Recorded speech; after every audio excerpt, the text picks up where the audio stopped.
If you're in the market for optimizing your pause buffering, I'd recommend trying restart pause. It makes it easier to pause optimally, and it will also reduce inputs. All you need is a bind with restart and pause.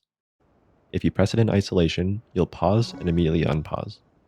What's happening is restart comes out first because it has priority, then pause gets buffered to come out the next frame, which unpauses. And similar to pause, restart also has a 6-frame buffer window. So if you buffer restart pause as you're unpausing, restart gets buffered on the first pausable frame, then unpause gets buffered the next frame. And this overlap leaves you with a 5-frame window to buffer restart pause. Just like regular pause buffering, it buffers a pause after 1 frame of gameplay, but it also buffers the optimal unpause. Let's start by using restart pause for paused fast demo. The regular strat is pause and extension, unpause, then buffer jump and pause, and unpause, then buffer climb jump. And good execution means minimizing time spent paused.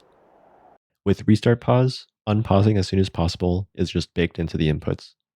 We can replace the first pair of pause and unpause with a restart pause, and the second with a restart pause jump. That simplifies the sequence to just 3 inputs. And similar to a pause jump bind, restart pause jump lets us simplify inputs while making the resulting buffer window a frame smaller. So now, you just have to press restart pause and extension, then as you're unpausing, buffer restart pause jump, and out of the next unpause, buffer climb jump. Here it is again at full speed.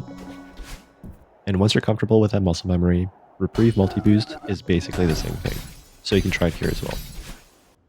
Next, we'll look at optimal frame advancing, which is just a rhythm of buffering restart pauses.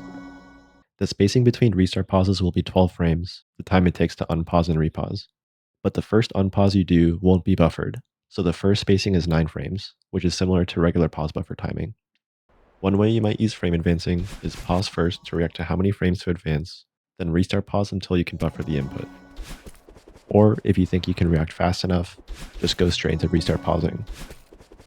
One thing you might notice as you try this is it's pretty hard to keep up the rhythm for longer sequences, since your errors will accumulate and you're locked into a rhythm. But that's why I mainly recommend it for short sequences, ideally ones that don't need reaction time. But if you're confident with longer sequences, feel free to use it wherever you want. Okay,